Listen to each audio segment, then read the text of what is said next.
Está en comunicación con Alfredo Atanasov. Alfredo, ¿cómo estás? Muy buenos días. Hola, ¿qué tal? ¿Cómo estás? Un placer.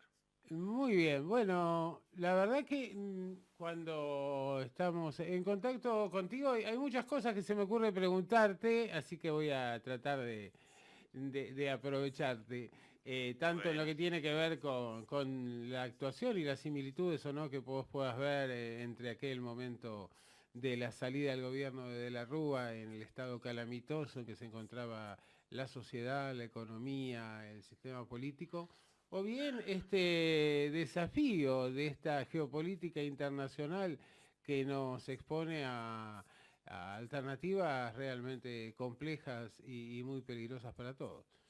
Así que te dejo empezar por donde quieras. donde ustedes quieran, no tengo problema.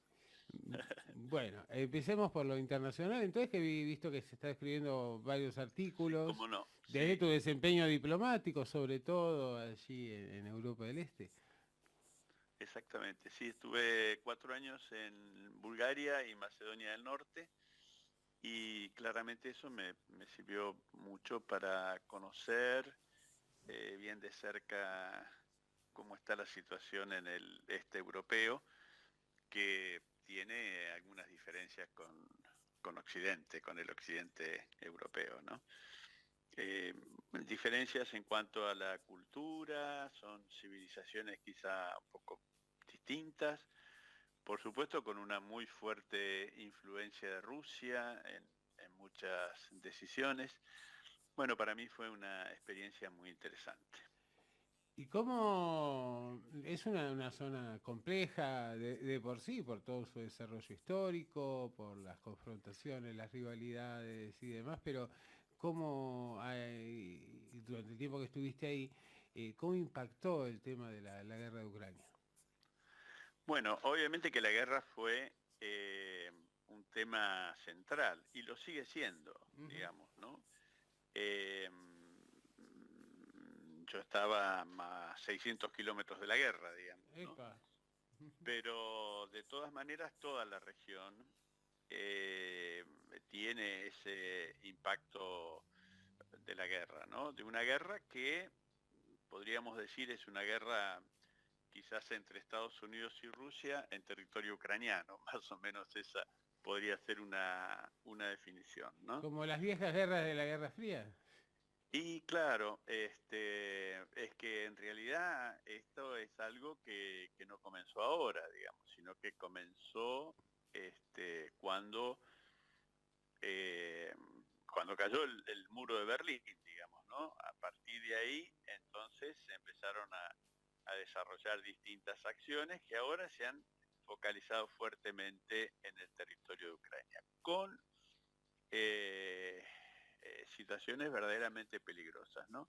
Muchos se preguntan si se puede evitar la Tercera Guerra Mundial como consecuencia de esto, ¿no? Ujú. Y allí hay mucha preocupación por la posibilidad de que se puedan utilizar armas nucleares en la medida en que todo Occidente, de la mano de la OTAN, incluido Estados Unidos, desplieguen una acción territorial, es muy probable que Rusia no tenga capacidad para responder a semejante acción desde el punto de vista de la guerra convencional. Sí. Pero no hay que descartar que Rusia es el país que tiene el más alto desarrollo desde el punto de vista de las armas nucleares, ya no armas convencionales, sino de armas tácticas y estratégicas nucleares, que muchos creen, bueno,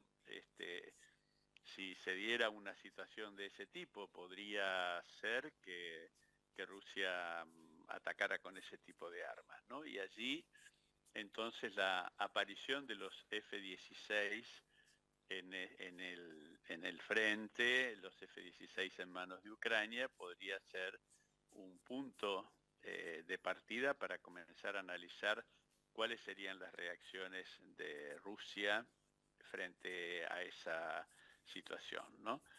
Y sin duda todos imaginan o todos imaginamos que la guerra se está intensificando y que se está poniendo en un punto prácticamente sin retorno, ¿no? Ujú. Bueno, habrá que hacer un gran esfuerzo, los líderes mundiales deberán hacer un gran esfuerzo para tratar de encontrar un punto de equilibrio. La pregunta sería, ¿hasta dónde llega Rusia en sus ataques en suelo ucraniano? ¿En qué momento Putin detendría la guerra? Y ahí lo que se ve es que Putin también está de alguna manera condicionado por la opinión de los rusos, ¿no? Muchos dicen la guerra de Putin y en realidad yo entiendo que es la guerra de los rusos con los ucranianos, que Sí. viene de mucho más atrás. Y que Putin se ha subido a esa situación como el conductor de ese país, pero que también si a él le fuese mal en el marco de la guerra, es muy probable que también le fuese mal o le iría mal en el marco de la conducción de Rusia tal como hoy está y se podrían producir hasta desmembramientos. Es decir, que ahí hay como una situación que está acorralada, ¿no? Como para poder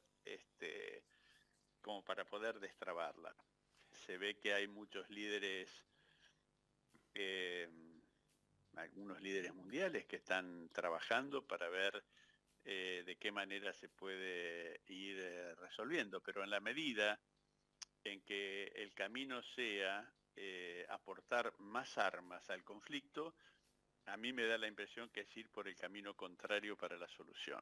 Yo creo que lo que hay que buscar es un camino por la vía diplomática que trate de encontrar una solución y que esto no implique que todos los días pongamos armas nuevas en el territorio como para que naturalmente del otro lado puedan haber reacciones, ¿no? Claro, lo que pasa es Es que de una un situación lado complicada. tenemos un líder, como ha ocurrido generalmente con estos liderazgos, que ha atado su destino a la resolución de la guerra, ¿no? Y por el otro lado, en el contexto de los condicionamientos o los cuestionamientos a la hegemonía internacional de Estados Unidos de un lado y del otro lado en la inminencia de la elección presidencial que seguramente será determinante para ver o como un punto de salida, efectivamente se ve poca predisposición a avanzar en el sendero de la paz. Sí, sin ninguna duda, la elección de Estados Unidos de noviembre es un elemento muy importante para tener en cuenta. Hasta el año pasado o antes se consideraban varias elecciones en el mundo que podían determinar el futuro respecto de la guerra. La elección de eh, Turquía, que quedó Erdogan como estaba, Sí. la misma elección de Rusia, donde Putin ganó por un porcentaje elevadísimo, pero fundamentalmente mucho tiene que ver qué va a ocurrir en Estados Unidos y cuál va a ser la política de Estados Unidos respecto de este y otros conflictos eh, una vez que se elijan las nuevas autoridades, ¿no? Digamos que Europa es un aliado, en este caso de Estados Unidos, eh, pero realmente no es Europa quien tiene quien es la vanguardia en este proceso. Quien impulsa fuertemente la guerra es Estados Unidos. Quien hace los mayores aportes a Kiev para poder sostener esta situación es Estados Unidos. De manera tal que allí habrá que ver qué ocurre una vez que finalicen las elecciones en noviembre, ¿no? ¿Vos pensás que una eventual victoria de Donald Trump generaría las condiciones para una cierta distensión? Me da esa impresión, no puedo asegurarlo, Ujú. pero me da esa impresión. Yo creo que hay que buscar un camino para lograr que Rusia no se vea obligada a utilizar armas nucleares. Y para esto es necesario acordar cosas, conversar, eventualmente discutir.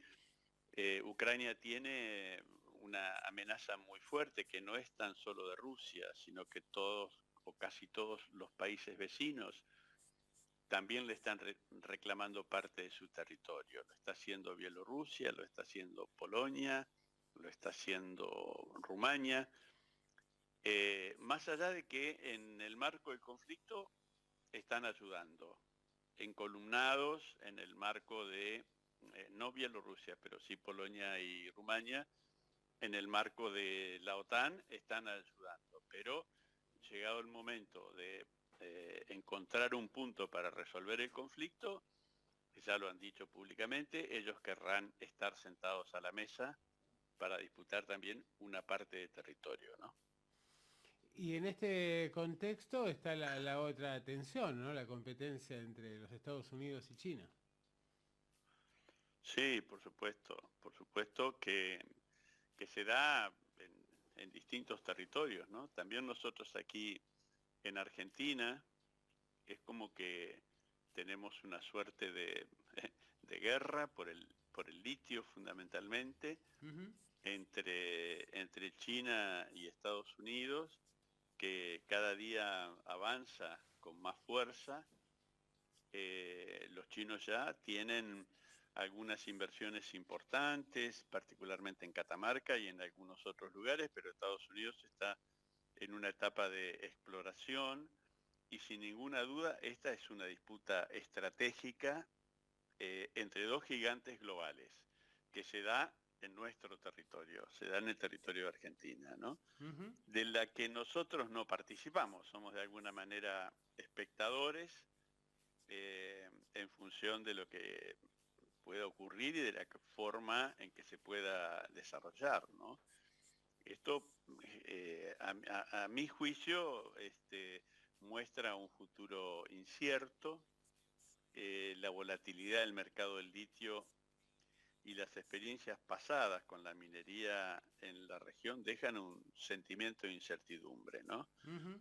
Muchos alcaldes locales de la región no hablan tanto del lado positivo, sino que les preocupa mucho el desarrollo de las infraestructuras y les preocupa mucho, una vez que el litio se agote, esas comunidades locales, cómo quedarán nuevamente en la situación, si quedarán con una situación de desarrollo o quedarán nuevamente en abandono.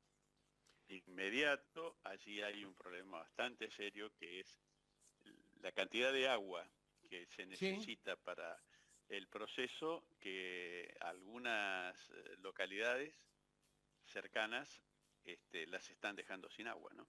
Sí, sí, sí, sí. Así que es un tema bastante complejo. Y en este contexto tenemos la presidencia de Javier Milei, su alineamiento con Ucrania y la alianza de Estados Unidos, Gran Bretaña e Israel. ¿Cómo evaluás estos 6 meses y tanto la política nacional como internacional de esta gestión? A ver, desde el punto de vista internacional, a mí me parece que no es bueno que Argentina se involucre en un proceso a 13.000 kilómetros en el que en realidad no tenemos mucho nivel de participación. No son muchos los países que están a esa distancia que han pretendido involucrarse. Distinta es la situación de los países europeos, que son Claro. países vecinos. Distinta es la situación de Estados Unidos, que tiene intereses desde el punto de vista estratégico sobre la región. Pero lo de Argentina, a mi juicio, no tiene mucho sentido y no tiene mucha explicación. Mucho más si lo que decimos es vamos a dar armas. Yo creo que el camino que los líderes mundiales deberían transitar sería el de decir basta de estar aportando armas para un lado y para otro, porque esto implica, sin ninguna duda, incrementar los niveles de violencia en el marco de la guerra, ¿no? Ujú. Sobre todo en Argentina, un país que hoy está con serias dificultades, ¿no? Creo que esto es innegable. Hemos tenido por estas horas datos realmente preocupantes, ¿no? El dato del desempleo, 7.7% en el primer trimestre frente al mismo periodo del año anterior. Y esto El claramente es 9-9 producto, en el conurbano bonaerense. exactamente, y esto claramente es producto del estado de recesión en el que estamos. Este es el indicador más alto desde la salida de la pandemia y esto muestra que 180.000 personas más, comparado con el periodo del año anterior, se han incorporado en el marco del desempleo. Y no se ve un horizonte auspicioso. Es muy posible que en los próximos trimestres sea mayor, porque hay una evolución negativa en los servicios financieros, en el comercio, en la industria, particularmente en la construcción. Algún economista hace unos días dijo que esta es una hiperrecesión. Sí. Y yo coincido, es claramente un brusco descenso del consumo sin inversión. Y esto nos llevó a que el Producto Bruto en el primer trimestre se ubicara 5,1% por debajo del primer trimestre del año 2023. Y por otra parte, una fuerte caída también de las importaciones respecto a aquel primer trimestre de 2023, lo que quiere decir que muchos sectores industriales fundamentalmente no están importando porque no están produciendo, porque están cerrando fábricas o porque están eh, eh, despidiendo o porque están suspendiendo trabajadores, ¿no? Este es un panorama verdaderamente muy difícil que sin ninguna duda hay que abordarlo, ¿no? En el marco de un gobierno que en 6 meses no ha podido aprobar una ley todavía, ¿no? Y esto no ha ocurrido muchas veces en la Argentina. Creo que estamos frente a una situación difícil, frente a una situación crítica. Hay temas que inevitablemente deben ser enfrentados, como la pobreza, como la inflación, como la indigencia, el consumo, la caída de la actividad, la escasez de crédito externo, porque tampoco estamos hoy en una buena relación con el Fondo Monetario Internacional, que podría haber sido una fuente de financiamiento. Uh-huh. El presidente hoy mismo ha tenido expresiones muy duras para Valdés, un chileno que es el interlocutor del Fondo Monetario Internacional con Argentina. Y así anda Caputo por Europa tratando de conseguir que Basilea y que algunos bancos europeos puedan ayudar a Argentina con algún aporte para poder, pero aportes que solo sirven para poder transitar algún tiempo más. En realidad, yo creo que si no hay una fuerte apuesta para salir por el lado de la producción, por el lado del crecimiento, es muy difícil si todo está planteado en términos financieros. Es difícil que pueda haber inversiones en Argentina, aún con la aprobación de las leyes, bases y paquete fiscal. En la medida en que haya cepo, y esto yo lo he vivido con inversores de Europa del Este que estuvieron muy interesados en llevar adelante acciones en Argentina, pero cuando se enteraron que no se podían llevar el dinero porque había un cepo que lo dejaba atrapado en el país, levantaron cualquier posibilidad de inversión. Así que la situación es mucho más compleja. Tan compleja como que creo que debiera ser mi idea, por ahí estoy equivocado, debiera ir caminando en dirección a un gobierno de unión nacional de la que participen todos los actores políticos, sociales, económicos de la Argentina, para juntos poder encontrar un plan estratégico que nos pueda permitir de esta situación verdaderamente angustiante y con un horizonte quizás un poco más difícil del que tenemos. Algo de eso ahí encaminándose de a poco, ¿no? Sí, sí, he visto que el presidente ha hecho una convocatoria, pero qué sé yo, también los modos en esto tienen que ver, ¿no? No Si me usted le refería al dice, presidente ah, con la unidad nacional, sino que me refería a una alternativa a la actual gestión, a la que algunos, digamos, le claro, asignan poca duración. si usted le dice a los parlamentarios que son degenerados fiscales, que son ratas, es bastante difícil encontrar un punto de acuerdo para poder encontrar la resolución. Si usted asfixia a las provincias, como lo está haciendo en este momento el gobierno nacional, es muy difícil poder sentarse a una mesa y resolver los problemas serios, críticos, estos que hemos mencionado recién hacia el pasar, pero que son realmente muy importantes y que es imprescindible resolverlos. Hay que atacar con mucha fuerza la pobreza, la inflación, la indigencia, la caída del consumo, la caída de la actividad, la escasez de crédito externo. Si no tenemos actividad, es muy difícil que podamos salir de esta situación. Nosotros necesitaríamos tener a nuestras fábricas trabajando con la mayor fortaleza, ocupando todo su espacio y vendiéndole al mundo. Los productos argentinos son altamente valorados en el mundo. Pero bueno, para esto hay que tener una política que vaya en esa dirección. Y pareciera que lo que hoy se ve es una política de características financieras fundamentalmente, ¿no? Bueno, Milei dijo que era un topo que estaba decidido a destruir el Estado, ¿no? Y tal vez la Argentina, y me parece que en eso no ha mentido.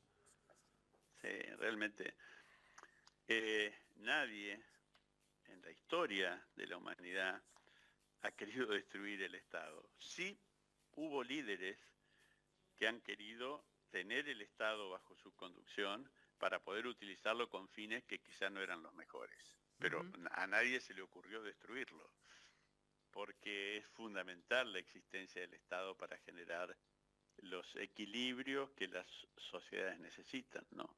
No hay ningún país que se esté planteando esa hipótesis. Alfredo, se me acabó el tiempo, te agradezco mucho tu No, participación y por favor. seguiremos dialogando en el futuro. Cuando gustes, estoy a disposición. Les